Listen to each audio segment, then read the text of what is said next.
Hello student, welcome to my channel. এখানে আমরা জেনপাসের জন্য প্রিপারেশান নেব, জেনপাস নার্সিং আর এনি টাইপ অফ নার্সিং এক্সামের জন্য আমরা প্রিপারেশান নেব। আর যারা প্রিপারেশান নিচ্ছ তারা অবশ্যই এই সেশনগুলো অ্যাটেন্ড করবে আর তোমরা তোমাদের ফ্রেন্ডদেরকেও এই সেশনগুলো শেয়ার করবে। আর যারা এখনও অবধি সেশন স্টার্ট করোনি, অর্থাৎ তোমরা যারা এখনও অবধি প্রিপারেশান স্টার্ট করোনি, তাদের জন্য এটা প্রচণ্ড ভালো একটা সুযোগ। এখান থেকে অবশ্যই তোমরা প্রিপারেশান স্টার্ট করো, এতে করে তোমরা তোমাদের খুব কম টাইমে সমস্ত লেসনের একটা রিভিশন পেয়ে যাবে। আর নার্সিংয়ের জন্য বেশি কিছু পড়তে হয় না, এটা বেসিক্যালি একদম বেসিক স্ট্যান্ডার্ড থেকেই আসে 11-12-এর। তো লেটস স্টার্ট আজকের সেশন। তো আমরা আগের দিন লিভিং ওয়ার্ল্ডের ফার্স্ট হাফ পড়েছি, আর আজকে আমাদের লিভিং ওয়ার্ল্ডের পার্ট 2 হবে। আজকে আমরা লিভিং ওয়ার্ল্ডের সেকেন্ড পার্ট থেকে পড়ব। তো আগের দিনকে আমরা কী আলোচনা করেছি, একটা চ্যাপ্টারের ইন্ট্রোডাকশন দেখেছি, তারপরে আমরা দেখেছি কি একটা ফ্লো চার্টস, আর আমি বলেছি এই ফ্লো চার্টসগুলো একদম দেখে নিতে। আমি ফটাফট স্লাইডগুলোকে জাস্ট একবার করে সোয়াইপ করছি। এটা গ্রোথের, তারপরে আসছে গ্রোথের একটা ফ্লো চার্ট, তারপরে আসছে রিপ্রোডাকশন, আর রিপ্রোডাকশনেরও একটা ফ্লো চার্ট, তারপরে আসছে কি মেটাবলিজম, অ্যান্ড নেক্সট আসছে মেটাবলিজমের একটা ফ্লো চার্ট। তো আমরা আগের দিন এতটা পড়েছি। আজকে আমরা পড়ব সেলুলার অর্গানাইজেশন। সেলুলার অর্গানাইজেশন কী জিনিস? তো এখানে বলেছে all living organism are composed of cell. Cell is the structural and functional unit of life. Two types of cell কি আছে না, ইউনিসেলুলার অর্গানিজম আর মাল্টিসেলুলার অর্গানিজম। ইউনিসেলুলার অর্গানিজম কি অ্যামিবা, ব্যাকটেরিয়া এসব, আর multicellular organism plant, animals. Each cell carries out metabolic activities. Cellular organization is a defining property of life. তাহলে কি বললাম, এখানে আমরা ফার্স্ট লাইনটাকে আরেকবার করে পড়বো, এরবার আমরা করে এগুলোকে এক্সপ্লেন করব যে what I say and why I say it. All living organism are composed of cell. প্রত্যেকটা লিভিং অর্গানিজমই কিন্তু সেল থেকেই তৈরি হয়। প্রত্যেকটা লিভিং অর্গানিজম আমাদের সেল থেকে তৈরি হয়, অর্থাৎ একটা ছোট সেলই কিন্তু বড় হয়ে একটা অর্গানিজমকে সৃষ্টি করে। ওকে, তো এটা আমরা কোথায় দেখব? এটা আমরা এখানেই দেখতে পাবো, তার জন্য আমাদেরকে একটু টাইম দিতে হবে। Cell is the structural and functional unit of life. একটা ছোট সেল যখন জড়ো হয় তখন তৈরি হয় একটা টিস্যুর। একটা টিস্যু যখন অনেকগুলো টিস্যু একসঙ্গে যোগ হয় তখন তৈরি হয় একটা অর্গ্যান, আর যখন অনেকগুলো অর্গ্যান একসঙ্গে যোগ হয় তখন তৈরি হয় কি একটা ফাংশনাল ইউনিট। ওকে, তো যদি আমরা এগুলোকে ব্রেক ডাউন করি তাহলে কি আসছে? অর্গান ভাঙলে কি আসছে? একটা ফাংশনাল অর্গানকে যদি ভাঙি তাহলে কি আসছে? একটা অর্গান। এই একটা অর্গানকে যদি আমি ভাঙি তাহলে কি আসছে? টিস্যু। আর যদি আমি টিস্যুকেও ব্রেক করি তাহলে কি আসছে? সেল। তাহলে কিন্তু কি বোঝা গেল যে সেল জিনিসটাই কিন্তু আমাদের একটা ফাংশনাল ইউনিট। সেল থেকেই একটা বড় জিনিস তৈরি হয়, একটা খুব ছোট জিনিস থেকে একটা বড় জিনিস তৈরি হয়। ওকে, আমরা এখানে দু ধরনের সেল নিয়ে আলোচনা করব। কি একটা ইউনিসেলুলার, একটা মাল্টিসেলুলার। তো ইউনিসেলুলার কি জিনিস? ইউনিসেলুলার হচ্ছে যাদের মধ্যে একটাই সেল থাকে, একটাই সেল, একটাই নিউক্লিয়ার, একটাই সব জিনিস থাকে, সেটা হচ্ছে গিয়ে ইউনিসেলুলার। ইউনিসেলুলারকে আমরা বাংলায় বলি এককোষী প্রাণী। আর মাল্টিসেলুলার কি জিনিস? মাল্টিসেলুলার হচ্ছে গিয়ে যাদের মাল্টিপল সেল থাকে, মাল্টিপল অর্গ্যান থাকে, তারাই হচ্ছে গিয়ে মাল্টিসেলুলার। মানে মাল্টিপল সেল থেকেই মাল্টিপল অর্গ্যান আসছে, মাল্টিপল টিস্যু, মাল্টিপল অর্গ্যান এসব হচ্ছে। তো ইউনিসেলুলার মানে এককোষী, আর মাল্টিসেলুলার মানে বহুকোষী। Each cell carries out metabolic activities. It's a very important line যে each cell carries out metabolic activity. এখানে আমরা যখন মেটাবলিজম পড়েছিলাম আমরা বলেছিলাম কি মেটাবলিজম একটা কোষ থেকে কোষে হয়, এখানে প্রত্যেকটা কোষ অংশগ্রহণ করে। এখানেও আমরা সেই লাইনটাকেই আবার তুলে ধরেছি যে each cell carries out metabolic activity. প্রত্যেকটা সেলে মেটাবলিক অ্যাক্টিভিটি হয়। মেটাবলিক অ্যাক্টিভিটি কিন্তু দু ধরনের আমি বলেছিলাম, যে রেচন আর শ্বসন। তো প্রত্যেকটা সেলই তাই জন্য এর মধ্যে অ্যাক্টিভিটিতে আসে, কারণ তাদের মধ্যে কিছু আবর্জনা হয় যেগুলোকে আমাদের ড্রেন করে দিতে হয়, যেগুলোকে আমরা এখন কি বলি, টক্সিসেশন যেগুলো আমরা করি, যে আমরা যে ডিটক্সিক ওয়াটার খাই, যে আমরা এখন অনেক কিছু করছি এইসবের জন্য। তো এতে আমাদের মেটাবলিক রেট হাই হয়, কেন না এগুলো সেলকে আমাদের ক্লিয়ার আউট করতে হেল্প করে। তো এই জন্যই কী বলছে না, প্রত্যেকটা সেল আমাদের মেটাবলিক অ্যাক্টিভিটিতে আসে, তাই জন্যই বলছে each cell carries out metabolic activities. Cellular organisation is a defining property of life. এই সেলুলার অর্গানাইজেশনই কিন্তু একটা লাইফকে মানে শেপ আউট করে, তাই জন্য আমাদের এটা খুব বড় একটা প্রপার্টি একটা লাইফের। এটা না থাকলে কিন্তু একটা লাইফকে আমরা মানে স্পেসিফিকভাবে বলতে পারবো না যে এটা কি লাইফ, কোন ধরনের লাইফ। তো এর জন্যে মানে এক ধরনের মানে অ্যানিমেলসদের মধ্যে এক ধরনের দেখা যাবে, প্ল্যান্টসদের মধ্যে এক ধরনের দেখা যাবে, তারপরে ব্যাকটেরিয়াসদের মধ্যে এক ধরনের দেখা যাবে। তো তারপরে মানে এক একজন এক এক রকমের সেলুলার অর্গানাইজেশন হয়। তো এই জন্যই বলছে যে cellular organisation is a defining property of life. Okay, এবার সেলুলার অর্গানাইজেশন আমি কেন বলছি, যে অর্গানাইজেশন কথাটা কেন বলছি, হিয়ার ইজ দ্য অ্যান্সার। কি না, দেখো সেল দেখা যাচ্ছে, এই যে সেল থেকে কি হচ্ছে, যখন অনেকগুলো সেল একসঙ্গে আসছে তখন এটা হচ্ছে টিস্যু। এবারে টিস্যুগুলো যখন একসঙ্গে হচ্ছে, যাদের কাজ একরকমই করে যারা, তখন কি হচ্ছে, অর্গান। এবারে একটা অর্গান মিলে তো আর একটা অর্গান সিস্টেম হবে না। এবারে যে কাজ যে প্রায় এক রকমের, একই বলা ভুল, এটা একটা ভুল শব্দ, প্রায় একই ধরনের কাজ করছে বা একটা কাজ করতে সাহায্য করছে এমন যে অর্গান, তাদেরকে দিয়ে তৈরি হয় একটা অর্গান সিস্টেম। এখানে কোন অর্গান সিস্টেমের ছবি ড্র করা আছে, এখানে আছে ডাইজেস্টিভ সিস্টেমের একটা ছবি। তো এখানে কি কি আছে, যে খাবার যাচ্ছে, এখানে খাবার স্টোর হচ্ছে স্টোম্যাক, এটা লিভার, এখানে স্মল ইন্টেস্টাইন, এখানে লার্জ ইন্টেস্টাইন, হ্যাঁ, আর এখানে লাস্টে ক্যানেল দিয়ে বেরিয়ে যাচ্ছে। তো এই পুরো প্রপার্টিটা কি না, এই পুরো প্রপার্টিটাই হচ্ছে গিয়ে ডাইজেস্টিভ সিস্টেমের একটা পার্ট, মানে একটা ডাইজেস্টিভ সিস্টেমের একটা অর্গান সিস্টেম এখানে আমরা দিয়েছি।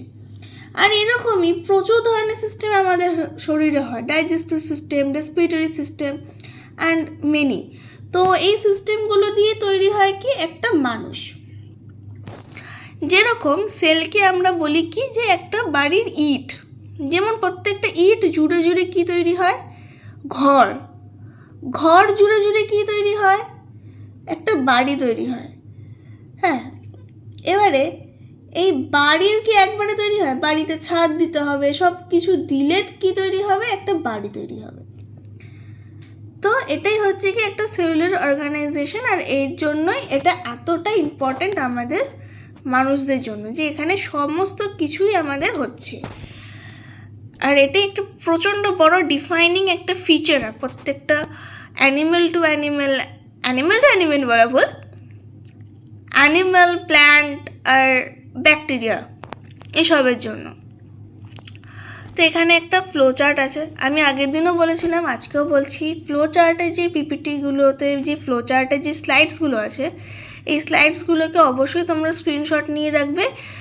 খুব তাড়াতাড়ি রিভিশনের জন্য এই ফ্লো চার্টগুলো তোমাদের প্রচণ্ডভাবে হেল্প করবে। তো কি বলেছে এখানে, লেভেল অফ অর্গানাইজেশন কি না, সেল হচ্ছে, যেটা আমি বলেছিলাম যে ফার্স্টে আমাদের আসে সেল, একদম ছোট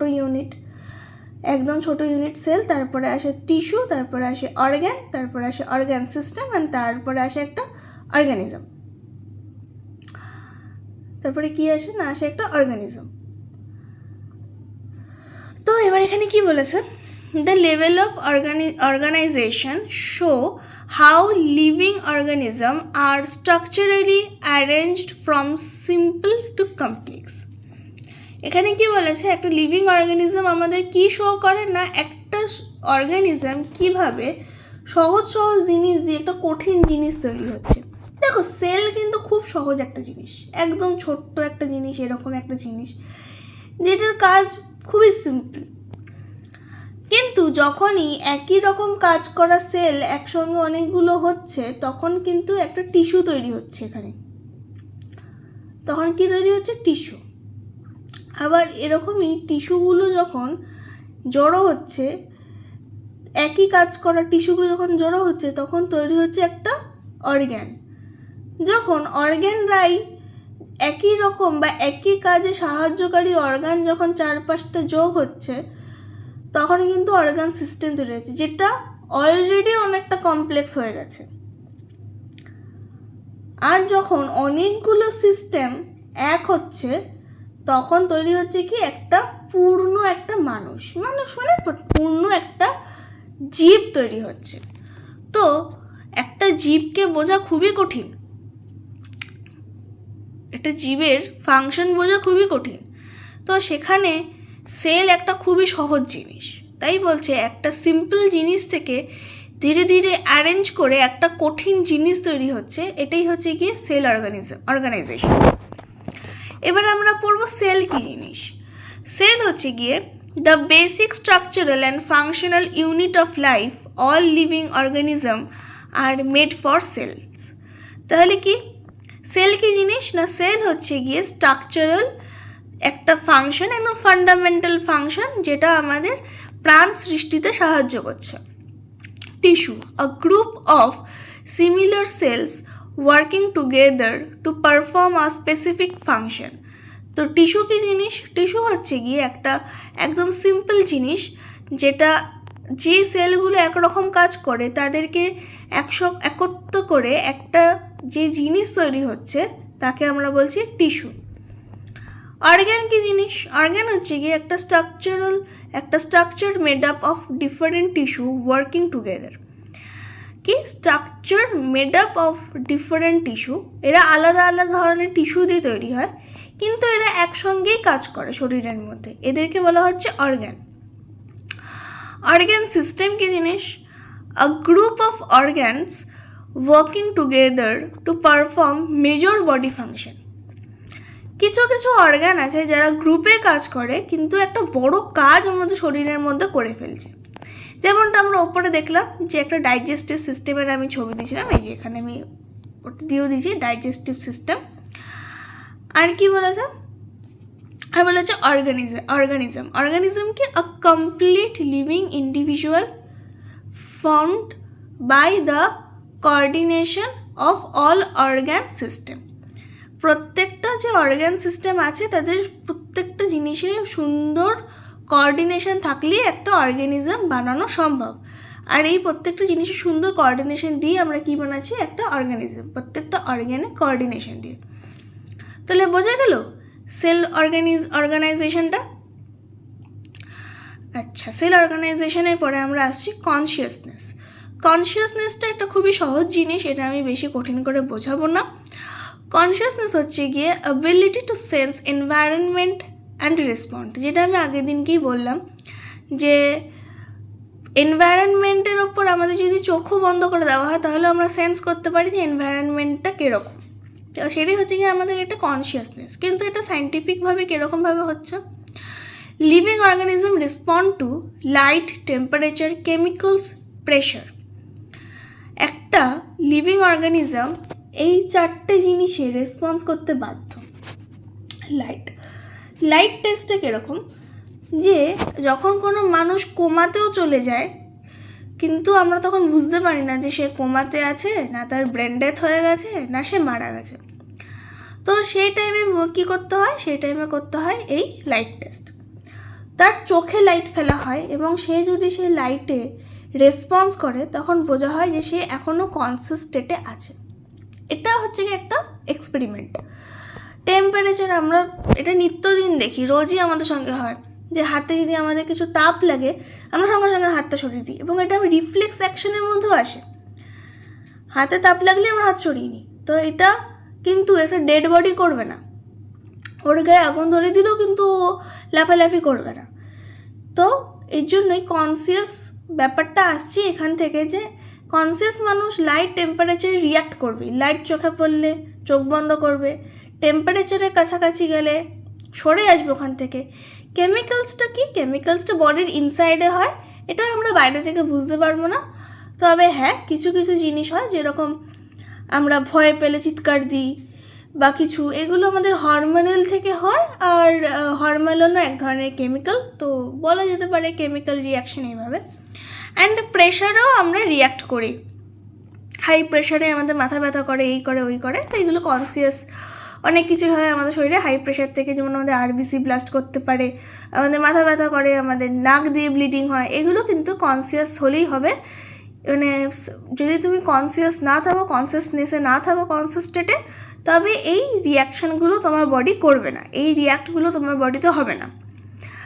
তো কি না, যেমন একটা এক্সাম্পল আমি দিয়েছি এখানে, যে প্ল্যান্ট বেন্ড টুয়ার্ডস লাইট। প্ল্যান্টও কনসিয়াস স্টেটে থাকে। তুমি যদি একটা প্ল্যান্টকে, এটা একটা এক্সপেরিমেন্টে ছিল যে একটা প্ল্যান্টকে অন্ধকার করে রাখা হয়েছিল, তা আর দূরে একটা জানলা ছিল। তো দেখা গেছে প্ল্যান্টের যেই দিকে জানলা আছে সেই দিকেই প্ল্যান্টটা ভেঙে গেছে আলোর জন্য।